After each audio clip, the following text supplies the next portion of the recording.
नमस्कार, BTV news में स्वागत है आपका। आइए खबरों की शुरुआत करते हैं इस खबर के साथ। जबलपुर की रानी दुर्गावती यूनिवर्सिटी युवाओं को आकर्षित करने नए तरह के पाठ्यक्रमों की शुरुआत करने जा रही है। यूनिवर्सिटी में छात्र अब परंपरागत कोर्सेज से हटकर फैशन डिजाइन से लेकर इंटीरियर डेकोरेशन जैसे कोर्स भी कर सकेंगे। इसकी प्रक्रिया भी यूनिवर्सिटी में शुरू हो गई है। विश्वविद्यालय प्रबंधन द्वारा ये भी प्रयास किया जा रहा है कि युवाओं का यूनिवर्सिटी की ओर रुझान बढ़े।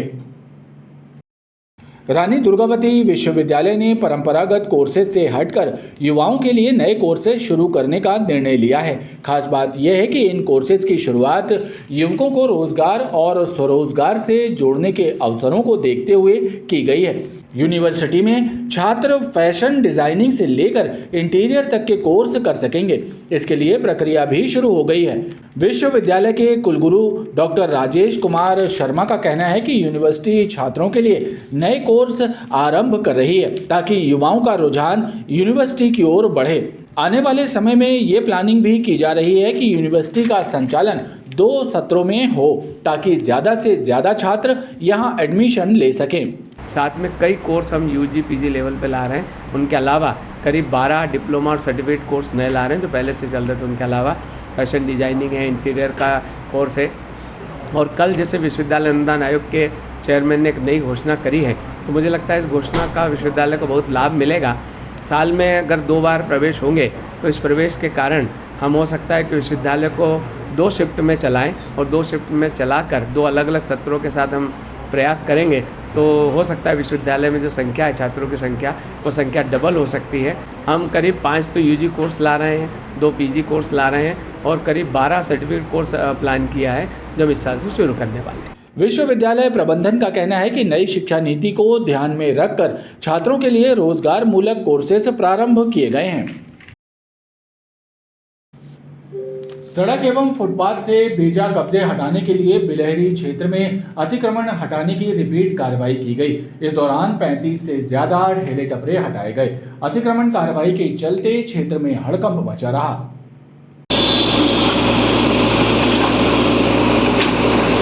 नगर निगम और जिला प्रशासन ने मिलकर बिलहरी से एकता मार्केट तक अतिक्रमण विरोधी कार्रवाई की। इस दौरान 35 से ज्यादा ठेले टपरे हटाए गए। कार्रवाई के जरिए सड़क और फुटपाथ को अतिक्रमण मुक्त करने का प्रयास किया गया।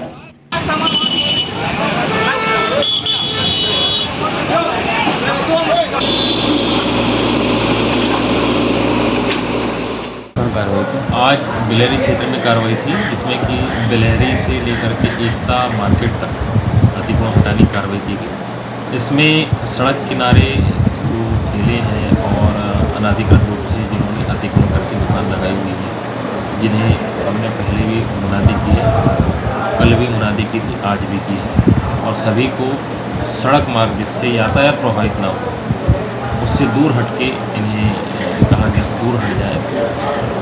जब इनके द्वारा नहीं हटाया गया तो आज अतिक्रमण हटाया गया। अतिक्रमण विरोधी कार्रवाई के चलते मुख्य मार्ग एवं बिलहरी क्षेत्र में हड़कंप मचा रहा। अवधपुरी के पास स्थित मोदी गृह निर्माण सहकारी समिति की स्कूल के लिए आरक्षित जमीन को कुछ भूमाफिया हड़पने की कोशिश कर रहे हैं। स्थानीय नागरिकों ने कांग्रेस कार्यकर्ताओं के साथ मिलकर ये शिकायत एसडीएम से की है। मोदी गृह निर्माण सहकारी समिति के सदस्यों ने एक शिकायत पत्र गोरखपुर एसडीएम को सौंपा है। इसमें लिखा है कि स्कूल के लिए आरक्षित 1 एकड़ जमीन जिसकी कीमत 7 करोड़ रुपए से ज्यादा है उसे भूमाफिया हड़पने की कोशिश कर रहा है। इस कार्य में राजस्व विभाग के भी कुछ अधिकारी मिले हुए हैं, लिहाजा सख्त कार्रवाई की जाए। हमारे पक्ष में आदेश हो गया, उसके पश्चात भूमाफिया को संपत्ति विक्रय कर दी गई। उनके विरुद्ध भी हमने सिविल सूट लगाया जिसमें वर्ष 2021 में स्थगन मिला और कंस्ट्रक्शन के संबंध में माननीय उच्च न्यायालय के द्वारा हमको 2022 में स्थगन मिला और फाइनली वो केस डिसाइड हुआ 2024 में। 2 न्यायालय में प्रकरण, 2 न्यायालय से डिक्री है और 2 न्यायालय में आज भी वर्तमान में स्थगन है, माननीय जिला न्यायाधीश और माननीय उच्च न्यायालय। उसके बावजूद भी तहसीलदार के द्वारा, नायब तहसीलदार के द्वारा वहाँ पर बटांकन, सीमांकन, म्यूटेशन की कार्रवाई की जा रही है और भूमाफियाओं को जबरन कब्जा दिलाने का प्रयास किया। आज की वैल्यू जो इस ज़मीन पर ये कब्जा करना चाह रहे हैं वो लगभग हमारी है 18,270 वर्ग फुट, खसरा नंबर 43 की। उसकी ज़मीन की कीमत लगभग आज की डेट में 4,000 रुपये वर्ग फुट की ज़मीन है, जो लगभग मेरे ख्याल से 6 से 7 करोड़ 8 करोड़ की होनी चाहिए। वहीं एसडीएम गोरखपुर पंकज मिश्रा ने शिकायतकर्ताओं को उचित कार्रवाई का भरोसा दिलाया है।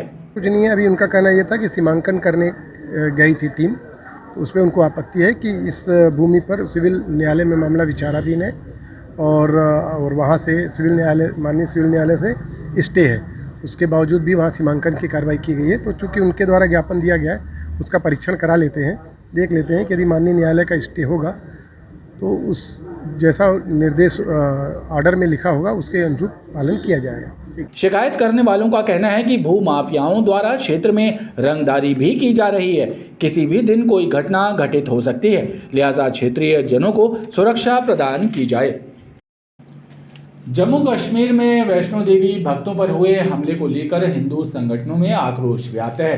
हिंदू टाइगर फोर्स के सदस्यों ने मालवीय चौक पर आतंकवाद का पुतला दहन करते हुए दोषियों पर सख्त कार्रवाई करने की मांग की है। हिंदू टाइगर फोर्स के सदस्यों ने मालवीय चौक पर आतंकवाद का पुतला दहन कर जम्मू कश्मीर की घटना पर आक्रोश जताया। संगठन के सदस्यों का कहना है कि पाकिस्तान का आतंकवाद कश्मीर में फिर से पैर पसारने लगा है, लिहाजा उससे सख्ती के साथ निपटा जाए। यातायात चौक पे और आतंकियों के हमले के कारण जो अभी हमारे श्रद्धालु जल्दी गए हुए थे वैष्णो देवी, तो उन्होंने उसके ऊपर हमला किया और उन्होंने ये तक नहीं सोचा कि इसमें छोटे छोटे बच्चे हैं या कुछ भी है। तो हम लोग ये चाहते हैं कि इनके ऊपर कड़े से कड़ी निर्णय ले गवर्नमेंट और इनको कड़ी से कड़ी कार्रवाई की जाए। जय जय श्री राम। विरोध प्रदर्शन के चलते मालवीय चौक पर देर तक मजमा लगा रहा।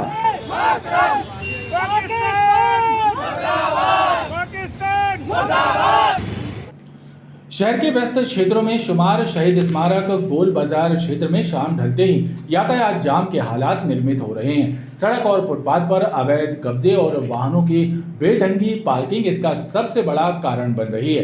खास बात यह है कि शहीद स्मारक परिसर में इन दिनों मेला चल रहा है, जिसकी वजह से शाम के वक्त यहाँ लोगों की भीड़ जमा रहती है।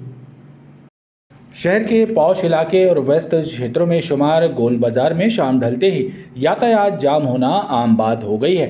हालात ये हैं कि शाम ढलते ही यहाँ सड़कों पर चलना राहगीरों के लिए दूभर हो रहा है।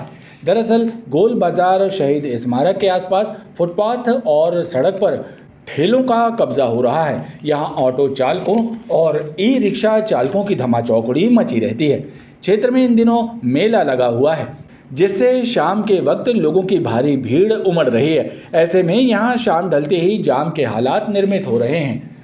हालांकि यातायात विभाग के अधिकारियों का कहना है कि क्षेत्र में जाम लगने की शिकायतें विभाग तक पहुंची हैं, जिसे देखते हुए यातायात विभाग का अमला यहां तैनात किया गया है और ये कोशिश की जा रही है कि सड़क पर जाम के हालात ना बने और राहगीरों को दिक्कतों का सामना ना करना पड़े। वर्तमान समय में वहाँ पे एक मेला भी चल रहा है, तो उस वजह से क्या होता है कि वहाँ पे पैदल आने वाले वाहनों से आने वाले लोगों की भीड़ हो जाती है और कई लोग वहाँ पे ऑटो से आते हैं और ऑटो एक्चुअली क्या होता है बेतरतीब खड़े हो जाते हैं, तो उसको भी अपन व्यवस्थित कर रहे हैं। हाँ, उसमें ऑटो ई रिक्शा सभी है, उसमें जो लोग आ रहे हैं उनसे, तो वो एक्चुअली सवारी लेने के लिए भी सामने करते हैं, अपने वाहन या बीच में खड़े कर देते हैं और पुलिस व्यवस्था निरंतर लगाई जा रही है वहाँ पे और उस पर भी हमारा ध्यान है और वहाँ व्यवस्था अपन करवा रहे हैं। इसमें पार्किंग का थोड़ा सा प्रॉब्लम है।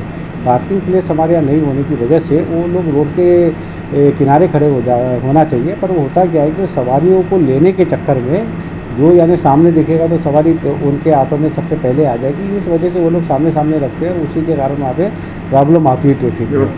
गोल बाजार और शहीद स्मारक क्षेत्र में यातायात का दबाव बढ़ता जा रहा है। ऐसे में यहाँ जाम की समस्या बढ़ती जा रही है। और आइए अब एक नज़र डालते हैं मौसम पर। महाराष्ट्र के हिस्सों को कवर करने के बाद मानसून मध्य प्रदेश की सीमा के करीब है, लेकिन बंगाल की खाड़ी और अरब सागर में मानसून के कमज़ोर होने की वजह से प्रदेश में मानसून की एंट्री को अभी थोड़ा वक्त और लगेगा। ऐसे में कई जिलों में अब भी गर्मी का असर बरकरार है। जबलपुर जिले की बात की जाए तो यहाँ अब भी अधिकतम तापमान सामान्य से 2 डिग्री सेल्सियस अधिक यानी 41.1 डिग्री सेल्सियस दर्ज किया गया है। बंगाल की खाड़ी और अरब सागर में मानसून कुछ कमज़ोर पड़ा है। ऐसे में मध्य प्रदेश में इसकी एंट्री में थोड़ी देरी होने की संभावना है। हालांकि प्रदेश के कई जिलों में अब भी प्री मानसून की एक्टिविटी के चलते आंधी और बारिश हो रही है, लेकिन कई जिलों में अब भी पारा 40 डिग्री सेल्सियस के पार है। जबलपुर में गर्मी का असर बरकरार है। यहाँ अधिकतम तापमान 40 डिग्री सेल्सियस के पार बना हुआ है। गुरुवार को अधिकतम तापमान सामान्य से 2 डिग्री सेल्सियस अधिक 41.4 डिग्री सेल्सियस दर्ज किया गया। गर्मी की वजह से लोग बेचैन रहे। बहुत ही पब्लिक हलाकान है और घर से निकलने के लिए बिल्कुल तैयार नहीं है, लेकिन जनता की बहुत मजबूरी रहती है अपनी रोजी रोटी को लेके, दिनचर्या को, परिवार को देखते हुए उसको अपने घर के लिए लोगों को निकलना पड़ा जीविका के लिए। लेकिन नौ तपे बहुत तपने के बाद भी ना इतना रात भर तपता है कि बता नहीं सकते आपको। एसी व्यर्थ हैं, कूलर व्यर्थ हैं, पंखे व्यर्थ हैं और अब तो मानसून का इंतज़ार हो रहा है। अब संभावना है कि एक हफ्ता और लगेगा मानसून आते आते, तो राहत मिलेगी लोगों को। जिले के लोगों को मानसून का बेसब्री से इंतजार है। मौसम वैज्ञानिकों की माने तो प्रदेश में मानसून की एंट्री 18 जून तक होने की संभावना है। खबरों का ये क्रम लगातार जारी है। आप देखते रहिए BTV न्यूज़।